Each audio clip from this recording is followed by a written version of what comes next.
je suis dans la joie de me retrouver encore devant les fils de Dieu. Frère Branham disait, si on lui demandait dans quel âge il ferait le choix de prêcher, il disait, ce serait cet âge-ci. Parce que c'est là qu'on se retrouve en face des singuliers, des privilégiés de Dieu, et voir que ce sont nos frères. C'est en soi un privilège aussi. Que de savoir que ceux que Dieu a privilégiés sont mes frères. Amen. Amen. Tout ce que nous voyons autour de nous n'est pas la vérité. Les hommes que nous voyons ne sont pas forcément ce que nous pensons. Amen. Les arbres qui sont ici ne sont pas forcément ce que vous croyez. Le soleil qui brille sur nous maintenant se changera en nuage. Il n'est pas forcément ce que vous pensez. La vérité se trouve dans la parole. Et si la parole déclare quelque chose, c'est la seule vérité que nous puissions avoir. Et quand nous venons l'écouter, c'est là que nous savons que nous exerçons quelque chose de vrai. Nous recevons quelque chose de vrai et que nous faisons dans la vérité. Parce que le reste des choses, aller soigner quelqu'un, vous n'êtes pas sûr de ce que vous faites. Parfois vous mangez, pensant que ça vous apporte la vie, alors ça apporte la mort. Tout est faux autour de nous. Tu bois de l'eau pensant étranger, tu as soif, or l'eau est contaminée. Tout ce qu'il y a autour de nous est faux. Ainsi on doit se réjouir. Quand nous plongeons dans les eaux de la parole, c'est là que nous avons les vérités insondables. Nous allons lire la parole dans Ésaïe au chapitre 40. Je crois qu'aujourd'hui, nous allons arrêter avec le sujet qui parle du cri du désert. On pourra continuer autrement. Une voix crie, préparez au désert le chemin. L'Éternel aplanissez dans les lieux arides une route pour notre Dieu. Amen. Que toute vallée soit exaucée, que toute montagne et toute colline soient abaissées, que les coteaux se changent en plaine et les défilés étroits en vallons. Alors la gloire de l'Éternel sera révélée et au même instant toute chair le lavera. Car la bouche de l'Éternel a parlé. Amen. Luc chapitre 3, verset 9.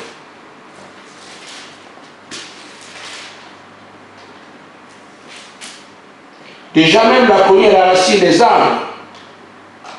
Tout arbre qui ne produit pas du bon fruit sera coupé, jeté au feu.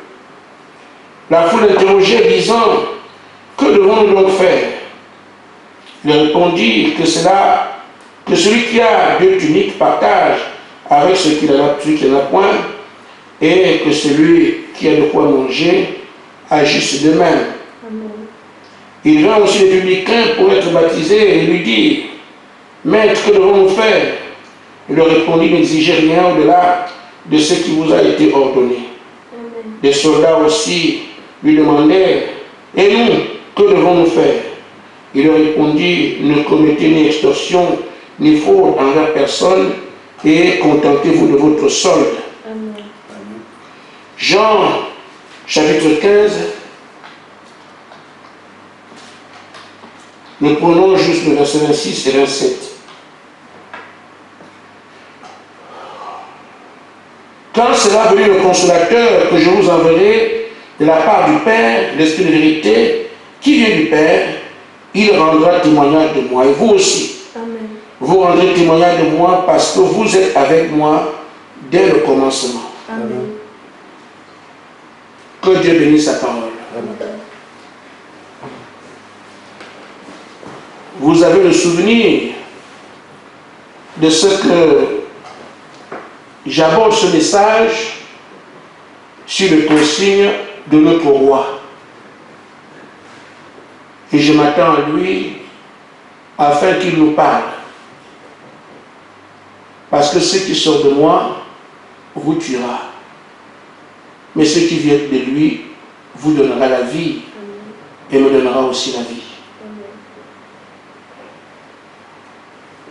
Quand nous disons, nous devons nous soumettre à ce que l'homme de Dieu dit, il faut que ce soit l'homme de Dieu. Et la propriété de Dieu, l'instrument de Dieu.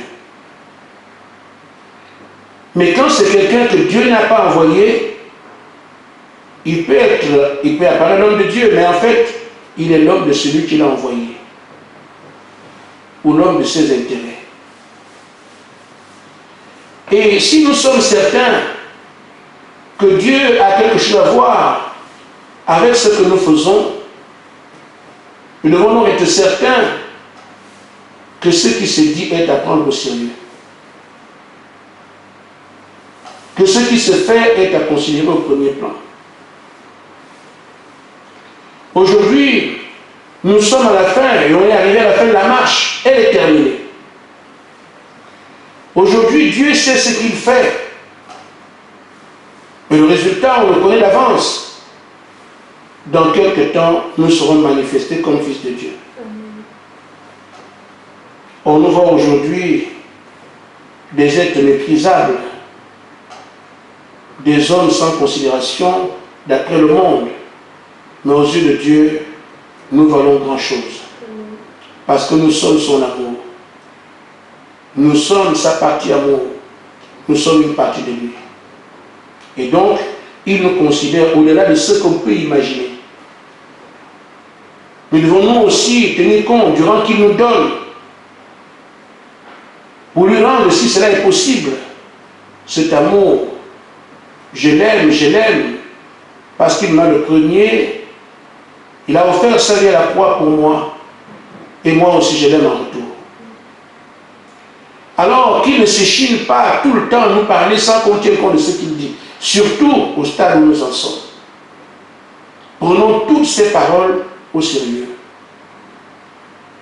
Parce qu'elles sont prononcées par amour et surtout à notre avantage. La voix qui criait dans le désert crie maintenant pour nous. Nous avons abordé cela en 3 phases. Nous avons montré effectivement que la voix qui a fait le désert crie maintenant pour nous, parce qu'elle a crié dans la première venue, elle a crié dans les différents réveils des âges, et nous sommes au dernier réveil. C'est la voix de Jean-Baptiste, qui est une image de ce que l'homme doit faire quand il sait que le Messie arrive. Parce que dans chaque âge, il a été attendu. Et maintenant, nous l'attendons aussi. Ainsi, Jean-Baptiste a dévoilé la manière dont on attend le Messie. Il en avait le secret parce que c'est lui qui avait le mandat de le faire et dont l'Esprit est lié. Il a montré premièrement la valeur de celui qui vient pour permettre aux gens de comprendre que ce n'est pas un jeu, que ce n'est pas quelque chose à négliger. Il a montré aussi comment celui qui attend doit l'attendre, se disant, je l'attends, je suis certain d'avoir fait ce qu'il veut, pour quand il vient, je puisse le voir, je puisse le toucher. Il a montré aussi, puisque tu n'attends pas seul, ils sont ensemble, un groupe qui se constitue, en attendant le Messie ensemble. Alors, quel type de rapport ces gens doivent avoir entre eux? Et il a dit, c'est vrai qu'il peut venir, mais attention, il y a un grand risque. Même au risque gros. Parce que si on l'attend et que finalement on manque de recevoir, nous tombons sous le coup du jugement. C'est pour ça qu'il dit, attention, la cognée est la racine des arbres. Les arbres ne portent pas de fruits, seront coupés et jetés au feu. Je crois que chacun de nous peut arriver à comprendre cela et se dire, pour rien au monde, je ne manquerai de recevoir, je n'ai pas envie d'être coupé. Posez-moi la question à la famille Ouessa si Kimberly est là-bas. Ces derniers temps, ne suis pas de réunion, ce n'est pas de sa faute. J'ai toujours l'impression qu'elle est chez vous et je n'appelle pas. Je vais donc commencer mon message. Nous avons abordé dans la prédication, on doit aborder 4 phases, mais je m'arrêterai à 3. 3, pourquoi? Parce que je n'ai pas envie d'aborder le jugement. Mais si le Seigneur me convainc de parler aussi du jugement, j'en parlerai. Mais l'important de celui qui vient le connaissant, cela a été dégagé dans les prédications sont passées. Nous savons ce qu'il vient faire et qu'est-ce qu'il nous apporte. Oh, des gens qui parlent, la chose arrive. Une super race. Des gens qui lient au diable et qui vont venger les autres. La belle épouse qui monte dans les airs pour 3 ans et demi de noces. Et ceux qui l'attendent, on a vu. Comment on l'attend? C'est quelqu'un qui est en ordre, qui a préparé son âme à le recevoir, et qui a un engagement ferme pour dire, je pour rien au monde, je ne manquerai. Et aujourd'hui, nous voyons le type de rapport qui se construit parmi ces gens qui font œuvre commune d'attendre le Messie. Nous avons des relations entre eux, ils vivent comment? Parce que ce n'est pas une explication, il y a un lavage. Ces gens-là sont ensemble. Comme nous sommes ensemble aujourd'hui, nous attendons le Messie, mais comment allons-nous l'attendre ensemble? Dans quel rapport devons-nous avoir? Parce que Jean en a parlé. N'oublions pas qu'on n'invente rien, nous faisons tout sur la base de ce qui est écrit.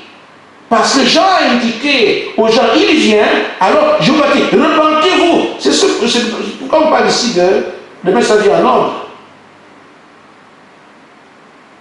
Il a présenté qui est le Messie, c'est pour ça qu'on en a parlé. Il a aussi dit que ceux qui le font, si quelqu'un a bien puni, il donne à l'autre. Si quelqu'un a mangé, partez avec l'autre. Il montre aussi que le côté rapport entre ces gens-là a aussi une importance. C'est pour ça que nous aussi on en parle, sinon on ne peut rien inventer. Nous allons suivre exactement qui est qu'est-ce que le roi avait dit. Et c'est ce qui doit se rapporter à nous. Je vais donc parler du type de rapport, alors que c'est nous qui l'attendons aujourd'hui, que nous devons avoir. Mais nous ne manquerons faire. Que Jean a parlé à toutes les couches de la société. La foule, les pharisiens, dont les hommes de Dieu, les hommes ordinaires dans la foule, les publicains, les soldats. Il s'est adressé à tout le monde. Mais remarquez que quand alors Jésus vient, les gens le reçoivent. Le Messie qui était indiqué, voici la Bible qui est le péché du monde. Quand il arrive alors, nous voyons qu'il n'y a que les élus qui ont traité avec lui. Où sont passés les autres? Parce qu'il dit de deux ici, dans Jean 15, 27, vous étiez avec moi dès le commencement. Ce sont ceux-là qu'on voit aujourd'hui. Qui étaient-ils? Ceux qui étaient avec lui au commencement. Ce sont ceux qui font l'œuvre de recevoir ce qu'il est venu donner. Le consolateur viendra. Il n'est venu que sur ceux qui étaient avec lui au commencement. Et pourtant, Jean-Baptiste a dit, je baptise d'eau, il vous baptisera de feu. Mais quand le feu est sur le point de descendre, il n'y a que ceux-là qui étaient avec lui au commencement. Alors nous prêchons la parole comme si tout le monde allait être sauvé. Mais en réalité, les choses sont préconnues, préconçues.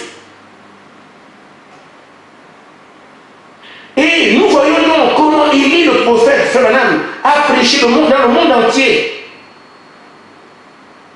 En parlant à des gens qui vont avoir une formation, qui seront des dieux.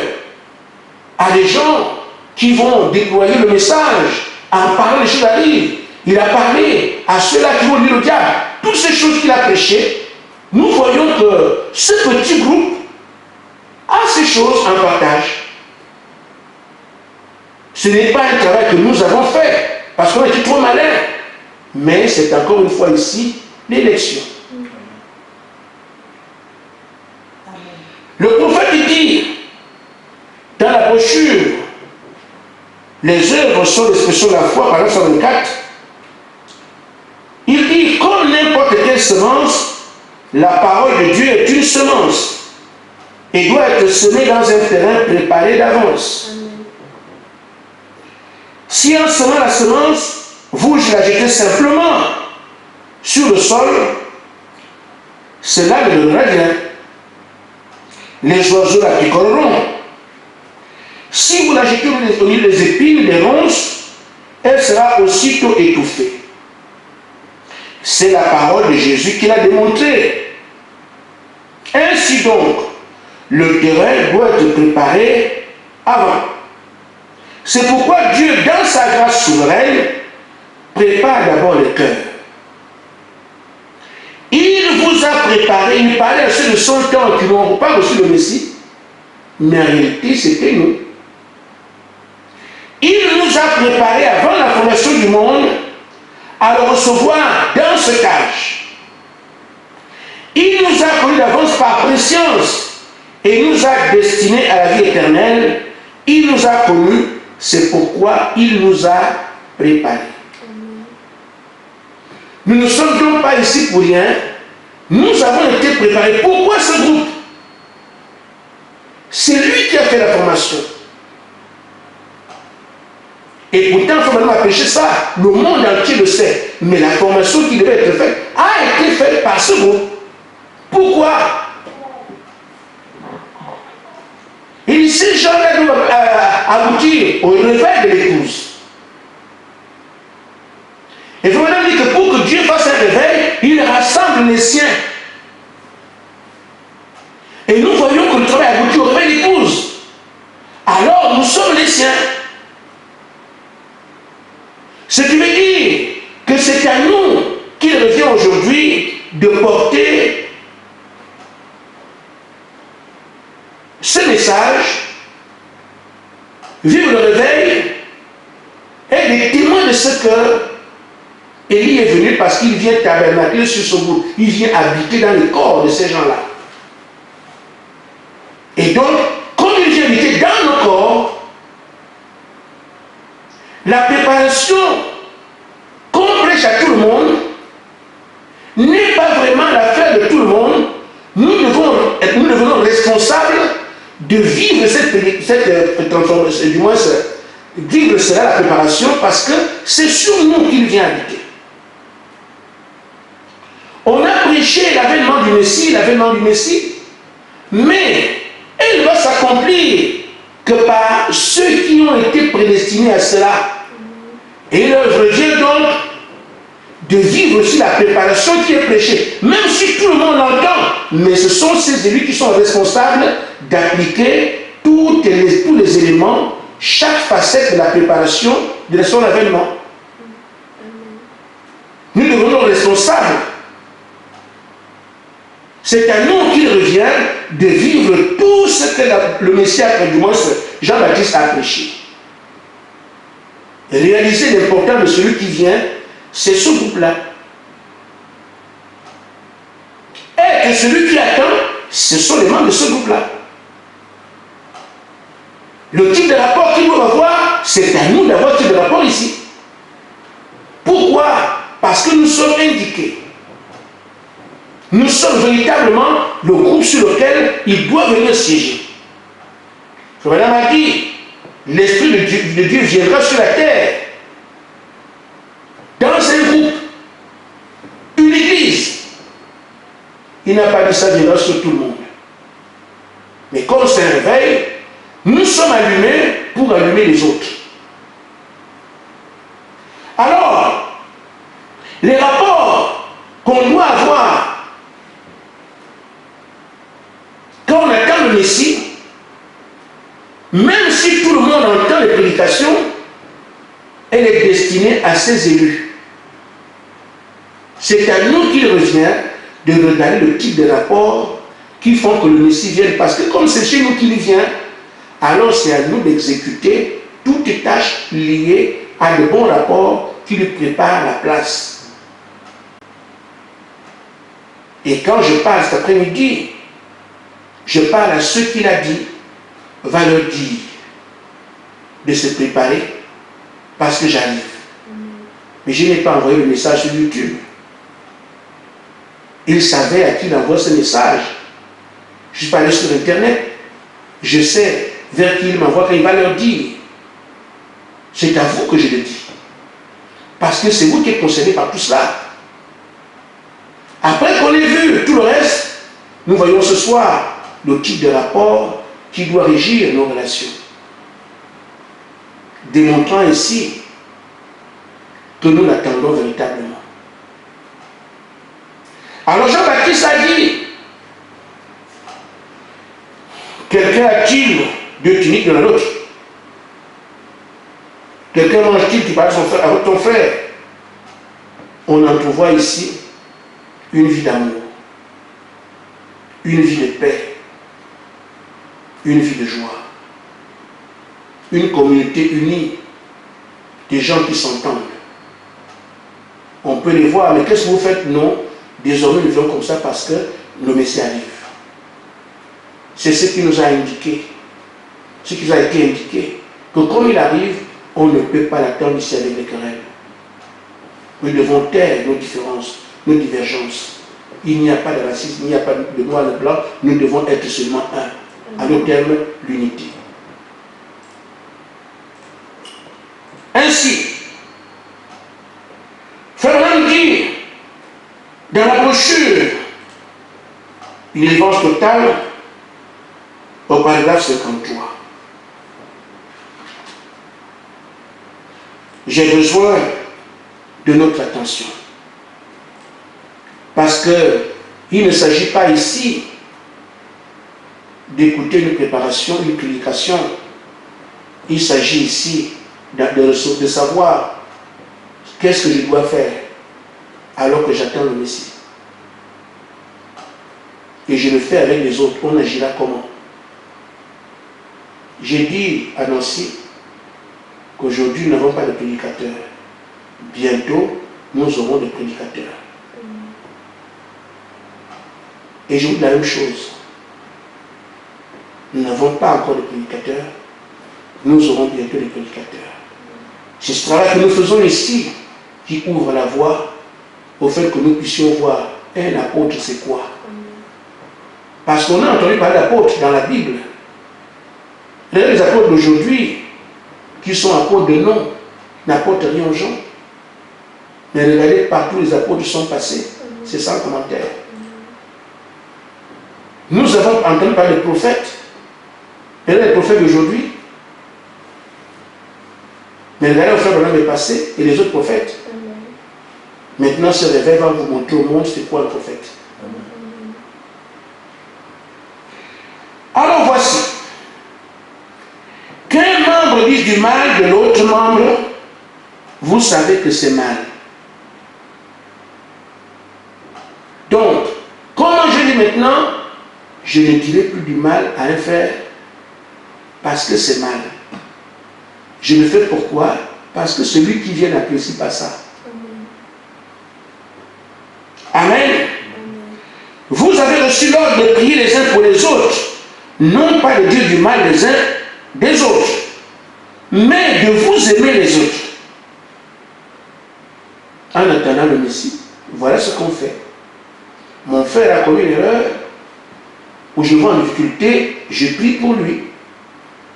J'ai aussi le devoir d'aimer, parce que c'est comme ça que nous devons nous dire, nous attendons le Messie. Même si hier, j'avais un problème avec quelqu'un, maintenant que j'ai compris que le Messie vient, nous devons taire ces divergences. C'est comme ça qu'on attend le Messie. Nous avons ici l'esprit d'Élie qui a parlé à Jean-Baptiste. Il a effleuré ces choses. Mais Élie, le prophète, Frère Branham, c'est lui qui dit ce que je suis en train de dire. Même esprit. Il dit donc, si quelqu'un est abattu, relevons-le. Si un frère a un problème, nous devons lui venir en aide pour qu'il se relève. Il dit, or, quand nous n'obéissons pas à ça, alors nous n'obéissons pas à Dieu et Dieu n'est pas content de nous. Ce qui précède, si nous ne faisons pas ça, Dieu n'est pas content de nous. Alors je te demande, comment fera-t-on pour qu'il ait le Saint-Esprit alors qu'il n'est pas content de nous? Nous devons donc être pour lui des sujets de joie, afin qu'il prenne plaisir à nous donner ce qu'il a promis. Mais si nous l'attristons, le mettons en colère, un homme peut venir avec un cadeau chez vous. Si votre accueil n'est pas conséquent, il retourne avec ce qu'il a amené. Amen. Nous voulons donc que notre accueil, qu'on lui réserve, soit à son goût. Alors il donnera ce qu'il nous a préparé. Ça veut dire qu'aujourd'hui, l'infliction entre frères, c'est terminé. Dans ton cœur ou dans tes actes, tu pourras cet après-midi, ou de non plus tard, montrer que tu attends le Messie. Ce ne sera pas un langage. Qu'est-ce que tu as fait avec le frère avec lequel tu ne t'entends pas? Qu'est-ce que tu as dit à ce frère pour qui tu as des remarques dans le cœur? Il est bon de faire des histoires, mais chaque histoire devrait être réparée quand on est un fils de Dieu. À un moment donné ou un autre, il va falloir réparer ça.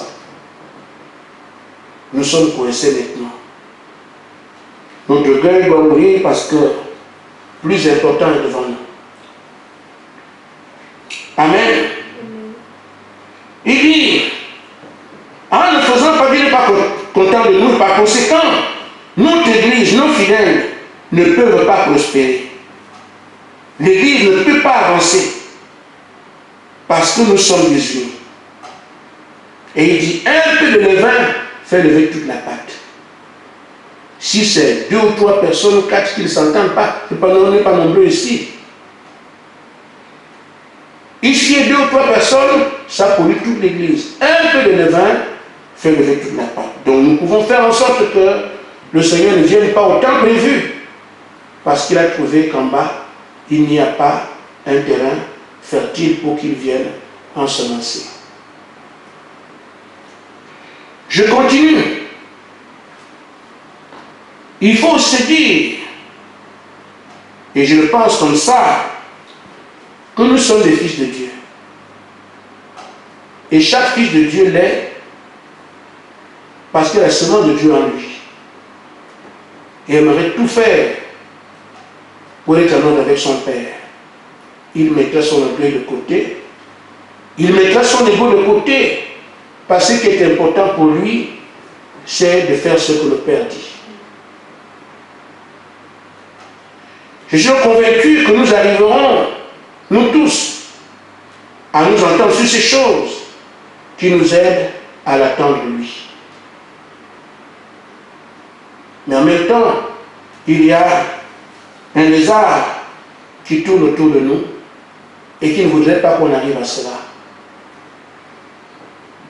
Comprenons bien que le diable peut le faire, nous empêcher d'arriver à l'objectif, mais nous-mêmes, faisons ce qu'on doit faire pour que l'objectif soit atteint.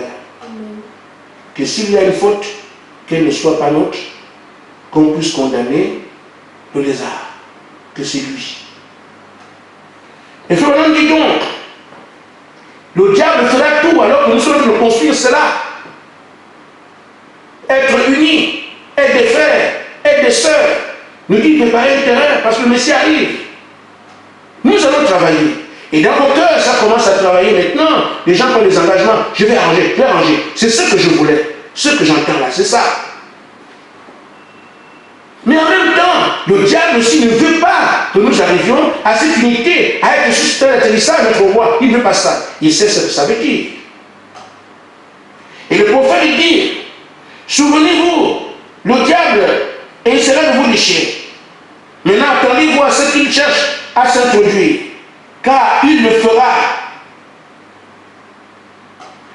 il laissait alors le maître de la maison la foi se tenir juste là. Et il ne recevait pas une seule chose de Satan. La foi, c'est quoi? La foi, c'est ce qu'on entend. Et quoi, c'est vivre. Donc, quand l'ennemi cherchera à nous déchirer, nous prenons ce que la parole a prévu, on le mettra dehors. Pour conserver notre unité, que nous puissions conserver ici, ou du moins mettre en valeur nos atouts pour appeler notre Père. Et nous éliminerons autant que faire se peut tout ce qui vient de Satan, parce que nous voulons appeler notre Père. Oh frère, nous avons une grande promesse. Ce n'est pas parce que nous ne sommes rien au vu du monde que la promesse aussi est comme ça, non. Il a choisi des choses viles pour confondre celles qui sont. Oh, vivement que nous puissions comprendre ces choses-là. Notre attitude donc consistera à faire ce qui suit. Parce que Dieu peut venir. Il viendra, comme l'a dit Galatim, qu'il viendra. Et il nous dit aussi comment le tenir à l'écart du travail qui est le nôtre. Maintenant, au paragraphe 5, ne prêtez pas oreille aux vils propos du diable. Le diable vous dira, quelqu'un a fait ceci. Si vous dites du mal, notamment du corps de Christ, alors vous ne croyez pas. Et dès que vous le croyez, vous gâchez votre expérience. Quand le diable viendra te dire, tel a fait ceci, ne croyez pas cela. Je n'ai rien entendu. Parce que l'heure n'est pas aujourd'hui à prêter oreille à ce que Dieu a dit. Quand je prie pour nous tous, j'ai dit Seigneur, rends-nous sourds aux paroles de Satan. Rends-nous insensibles à ses propositions. Rends-nous aveugles à tout ce qu'il va agiter. Parce que ce qu'il a fait aujourd'hui, c'est qu'il dit avec son frère, avec sa soeur, faire un groupe. Parce que c'est un groupe qu'il faut pour que l'esprit descende. On a dit un groupe. Mais lui, son rôle, c'est de déchirer le groupe. Nous sommes éparpillés. La promesse ne s'accomplisse pas. Souvenez-vous chaque réveil. Ils sont ensemble. Et quel réveil dont on le souvenir 120 fidèles. Tous dans un même lieu. Et lui veut casser ça. Azusa, dans un même lieu. Frère Banane, un même lieu. C'est comme ça. Ainsi, sur le diable, si que tu comptes le faire, n'écoute plus ça. Et si tu écoutes, tu as gâché ton expérience, c'est-à-dire que toi, ce que tu as recevoir, tu ne peux le recevoir, tu t'es écarté du groupe parce que tu as pris sa semence, tu l'as écouté. Tu deviens donc son sujet, son ambassadeur dans le groupe. Ça porte d'entrer dans le groupe, ça devient toi. Refusons cela. Le frère a fait, le frère a dit, le frère est, le frère c'est sur cela. Refusons ça. Ce sont nos frères, ce sont nos sœurs. Nous n'allons pas aider le diable à les combattre. Nous allons le combattre lui. Satan sort de ma vie. C'est comme ça que Jésus a réagi quand le diable disait du mal de Pierre. Pierre, Satan t'a réclamé. Mais le Seigneur n'a pas laissé accès. Au paragraphe 36, dans une brochure, Frère Branham dit ceci. Si vous voyez l'un des membres du corps de Christ faire quelque chose de mal, ne le dites à personne. Aujourd'hui, on est coincé, bien coincé à vivre tout ça, parce qu'il n'y a plus de lendemain. devons rentrer à la maison où on doit l'accueillir. Si hier, j'ai vu des choses et j'ai raconté, cette fois-ci, on est bien obligé de respecter ce qui est dit ici. Si vous voyez, l'un du corps de Christ fait quelque chose de mal, ne le dites à personne. Allez vers cette personne pour lui parler vous-même. Ne dites pas ça à quelqu'un.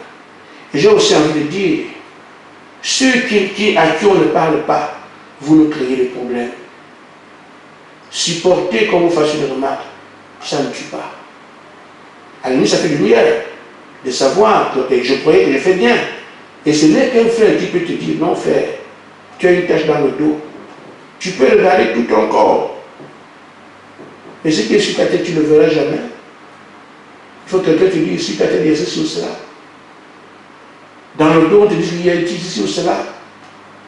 Le peu, tu peux voir, c'est ici. Mais à côté de la guerre, tu ne peux pas. Il faut que quelqu'un t'aide.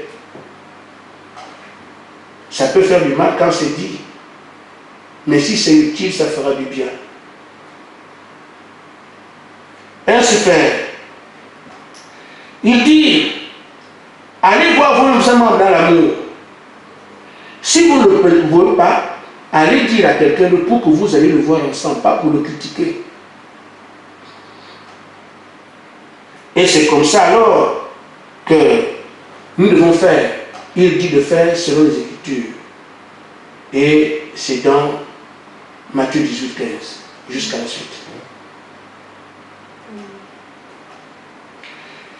Je suis un peu à la fin en disant, nous serons forcément au courant de ce qu'un frère a dit ceci de mal contre moi, contre tel, contre tel, contre tel. Mais je parle ici de moi. Parce qu'on n'est pas sûr que tout le monde arrivera à appliquer tout ce que nous sommes en train de dire au même moment. Mais si quelqu'un a encore une langue qui parle encore sans tenir compte de l'application qui est donnée, ou sans considérer le temps dans lequel il est encore ici, qui constate le Seigneur, il ne tient pas encore compte de ça. Sa langue parle toujours. Et donc il commet une erreur. Il faut maintenant dire, peu importe que quelqu'un ait dit du mal de vous, répondez alors par le bien. Parce que ne tombez pas dans son filet. Il est encore loin. Il n'a pas encore compris. Il ne sait pas encore l'importance qu'on est en train de préparer. Il reste encore sa langue pendu. Mais toi qui es conscient, toi qui sais ce qui se passe, toi qui as compris, tu ne le suis pas en faisant ce qui est mal. En disant ce qui est mal. Tu feras alors ce que toi tu sais faire. Qu'est-ce que tu sais faire? Agir pour préparer la seconde venue. Agir pour laisser place au maître. Je vais dire ce qui est bien. Je ne me condamnerai pas parce que je balaye mon âme. Amen. Il dit donc voilà. Mais vous ne devez pas le faire avec hypocrisie. Ça doit être quelque chose que vous faites qui est de tout votre cœur. Oh, mon frère ne sait pas ce qu'il fait. Seigneur, pardonne-le, ne sait pas ce qu'il fait. Tu ne dis pas du bien parce qu'on a dit de dire du bien. Tu dis bien parce que tu sais que c'est ça, il n'y a que ça. Ça vient du fond de toi, pas par l'hypocrisie. Et si on se rend compte qu'on n'arrive pas à dire du bien, à la peur du mal, parce que généralement, quand on a été un peu titillé, on a été un peu secoué, on se venge. Mais aujourd'hui, on ne se vengera pas. Au moins, on peut se taire pour ne rien dire. Si on choisit de dire du bien, que ce ne soit pas avec hypocrisie. Je te rends compte que j'ai envie de dire du bien, mais je n'arrive pas parce que c'est dur. Va en prière pour que tu puisses arriver à le dire avec le cœur. Et là, ce n'est pas un jeu. Nous attendons bel et bien le Messie. Il y a des témoignages des gens qui prononcent la parole, les choses arrivent, qui sont de côté. On ne les rend pas maintenant. Un frère peut choisir ses heures de travail, ses jours de travail, et le patron vient lui dire exactement ce qu'il a dit. Moi, je vais travailler comme ça, comme ça, comme ça. Le patron vient lui dire, tu travailles exactement comme le frère a dit. Il dit, je vais maintenant dire des choses, ils vont être comme le Seigneur, tu as dit ça. Maintenant, je prends la parole pour dire, aujourd'hui, je travaille tel jour, cette semaine, je travaille tel jour, tel jour, tel jour. Quand le frère parle comme ça, le patron l'appelle, tu travailles tel jour, exactement comme le frère a dit. J'ai ce témoignage pour dire que ce n'est pas un jeu ici. Ceux qui considèrent que c'est un jeu, restez avec les jeux. Mais vous allez pas voir le surnaturel se passer à côté de vous, à votre honte. Il y a une sœur qui a été attaquée dans le rêve. Après que je lui ai dit, sœur, jusqu'à quand vous allez prier, prier, prier, prier? On vous dit de prendre l'autorité. Seigneur, viens moi en aide. Seigneur, voilà, au nom de Jésus, c'est sur cela. Ce n'est pas le moment. Nous sommes le peuple qui doit parler, les choses arriver. Et le maître nous a dit, maintenant, l'heure est arrivée de le faire. Vous voulez attendre que ça vienne quand? Frère Branham a prêché, dit que ce groupe viendra. Ils pourront faire tout ce qu'ils veulent parce qu'ils parlent, les choses vont arriver. C'est cet enseignement dans lequel nous sommes en plein. Et ce n'est pas le frère Assa qui le dit, c'est le maître qui lui fait ça maintenant. L'heure est arrivée. Et pendant que la sœur priait au nom de Jésus, Seigneur, aide-moi, je suis attaqué. Elle s'étouffait, elle s'étouffait, elle s'étouffait. À un moment donné, elle dit, Seigneur Jésus, les démons l'ont lâché. C'est le nom du roi. Et elle se levait dans un sursaut.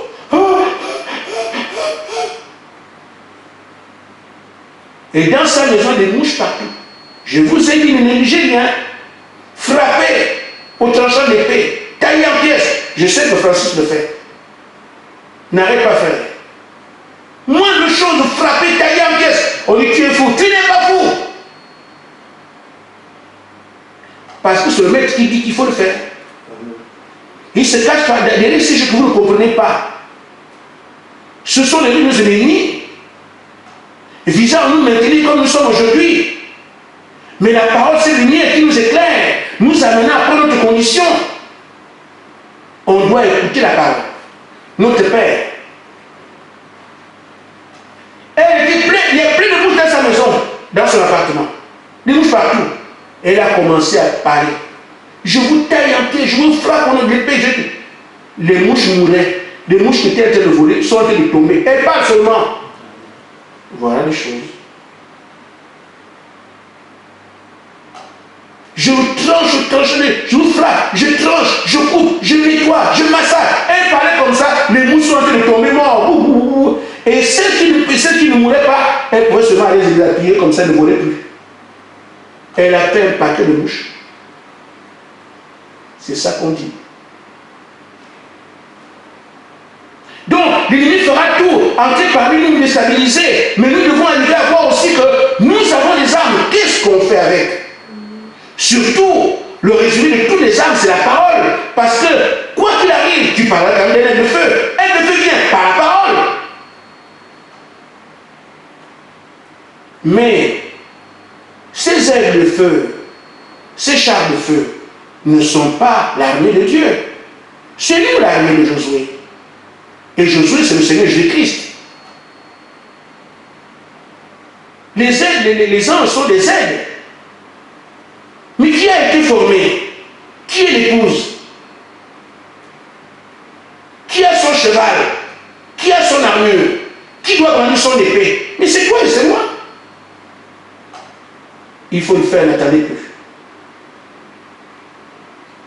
Alors ce qui nous est recommandé aujourd'hui, pendant qu'on attend que le Messie arrive, c'est ce qui suit et qui marque la fin de mon sujet. Frère Branham dit, dans la brochure, un super sens, paragraphe 37. J'étais au paragraphe 39 tout à l'heure. Il dit, soyons donc pleins de douceur. Écoutez-moi bien.